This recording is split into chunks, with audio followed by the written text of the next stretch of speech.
Salam sejahtera Malaysia, denyut nadi suara rakyat bergema di channel ini.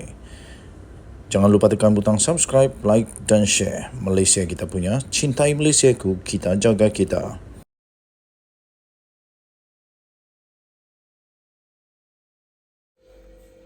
Salam sejahtera Malaysia, denyut nadi suara rakyat bergema di channel ini. Pastikan anda tidak berganjak daripada video kali ini kerana saya akan senaraikan lebih daripada 20 kejayaan yang telah dibuat oleh Datuk Seri Anwar Ibrahim yang membuatkan seluruh dunia, malah seluruh planet menjadi amat kagum. Sekiranya anda kagum, anda boleh komen, saya kagum. Antara yang telah dilakukan pentadbiran Perdana Menteri Anwar Ibrahim kurang daripada 3 bulan, inilah pencapaian-pencapaian yang telah dilakukan oleh pentadbiran Perdana Menteri Datuk Seri Anwar Ibrahim. Nombor 1, Anwar Ibrahim tidak mengambil gaji sebagai menteri dan juga Anwar telah memotong gaji menteri-menteri sebanyak 20% dengan dipersetujui oleh semua ahli jemaah menteri. Bukannya dipaksa, ini atas kerelaan untuk membantu, untuk memastikan rakyat terbela. Dan supaya menteri-menteri dapat merasa apa yang dirasa oleh rakyat. Nombor 2, Datuk Seri Anwar Ibrahim juga mengarahkan penjimatan di kementerian dan jabatan. Nombor 3, menamatkan lantikan politik di dalam GLC. Betul ini terjadi. Lihat saja. Kalau anda bukti bolehlah. Jangan kata 7-Eleven pula GLC. Aduh, jadilah bijak sedikit. Seterusnya nombor 3, tuan-tuan dan puan-puan. Beliau juga, nombor 4, beliau juga telah menghentikan budaya pembaziran. Budaya pembaziran dihentikan dan tiada lagi renovasi untuk pejabat dan kereta baru yang tidak perlu. Pejabat masih cantik, kenapa perlu renovate? Kereta masih bagus, kenapa perlu kereta baru? Tak perlu. Lebih baik wang yang boleh dipakai itu diguna pakai untuk membantu rakyat yang memerlukan. Nombor seterusnya, 100 juta ringgit Malaysia telah diberikan untuk peruntukan banjir Kelantan dan Terengganu. Yang ini aku pun tak tahulah apa jadi kalau mereka tetap kata kerajaan perpaduan Datuk Seri Anwar Ibrahim ini tak memedulikan Kelantan dan Terengganu, walaupun Kelantan dan Terengganu bukanlah dikuasai oleh kerajaan perpaduan, iaitu Pakatan Harapan ataupun Barisan Nasional, tetapi bantuan tetap disalurkan sebanyak 100 juta ringgit Malaysia. Seterusnya, RM10,000 sumbangan kehilangan jiwa banjir dan RM1,000 untuk ketua keluarga yang terjejas banjir. Ini barulah serta-merta diberikan. Seterusnya, tarif elektrik tidak dinaikkan dan dikekalkan. Inilah yang terjadi. Seterusnya, Bernas telah membantu pesawah padi miskin sebanyak 60 juta ringgit Malaysia. Adakah Perdana Menteri sebelum ini pernah membuat perkara ini dan berjaya membuat petani-petani miskin terbela? Bagus sekali kerajaan ini. Hebat sekali Perdana Menteri, aku kagum. Jika anda kagum, anda tulis, saya kagum. Seterusnya, RM10,000 mangsa terkorban dan RM1,000 setiap keluarga terlibat tanah runtuh di Batang Kali. Memang Datuk Seri Anwar Ibrahim ini berhati rakyat. Diberinya RM10 dan RM1,000. Hoyo, ada lagi kah Perdana Menteri yang pernah buat macam begini? Seterusnya, beliau juga telah memotong 30% cukai rumah di bawah RM300,000 di Putrajaya.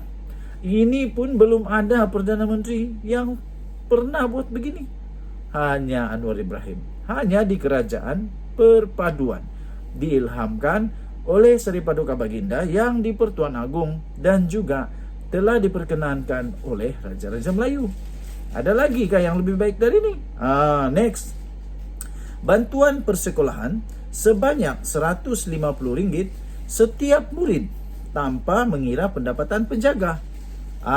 Sebelum ini ada kelayakan-kelayakan, tetapi kali ini semua diberi RM150 setiap murid tanpa mengira pendapatan penjaga. Next, bantuan keluarga sebanyak RM300 pada bulan Januari.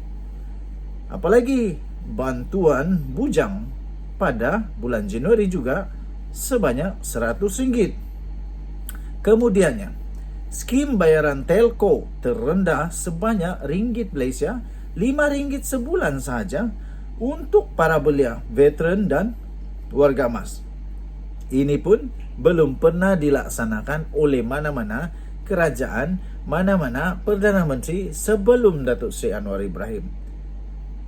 Seterusnya, tuan-tuan dan puan-puan, beliau juga kementerian bersama dengan kerajaan perpaduan ini juga telah berjaya menamatkan tender runding terus untuk semua projek, termasuklah projek iaitu secara spesifik untuk projek tebatan banjir yang telah menjimatkan sebanyak 1.8 bilion ringgit Malaysia.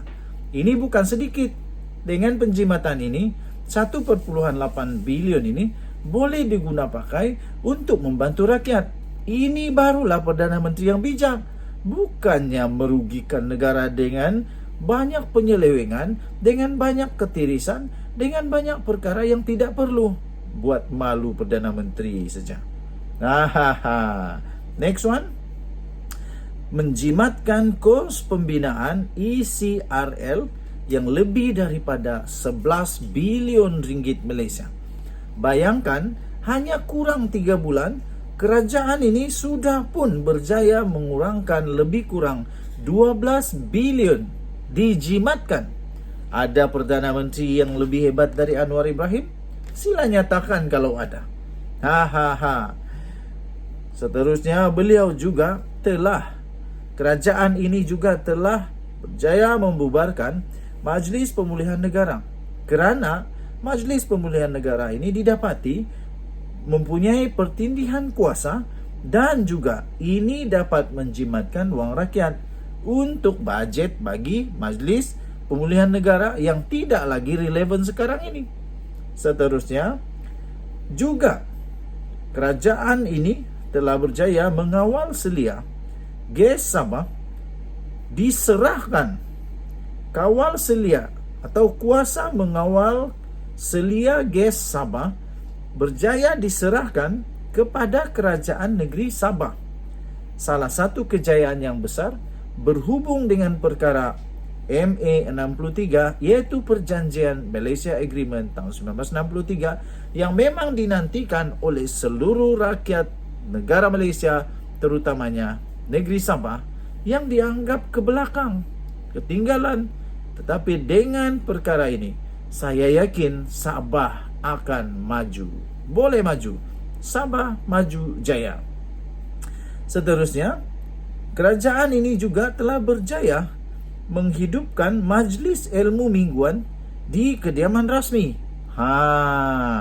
Dan yang PAS susah nak jawab, yang Perikatan Nasional susah nak jawab, yang Muhyiddin Yassin susah nak jawab, iaitu telah berjaya menurunkan semula cabutan judi 22 kali yang diluluskan ketika era sebelum Anwar Ibrahim kepada hanya 8 kali setahun. Terbaik. Denyut nadi, suara rakyat bergema di channel ini. Sila tinggalkan komen anda. Kita jumpa lagi. Memang terbaik. Haha.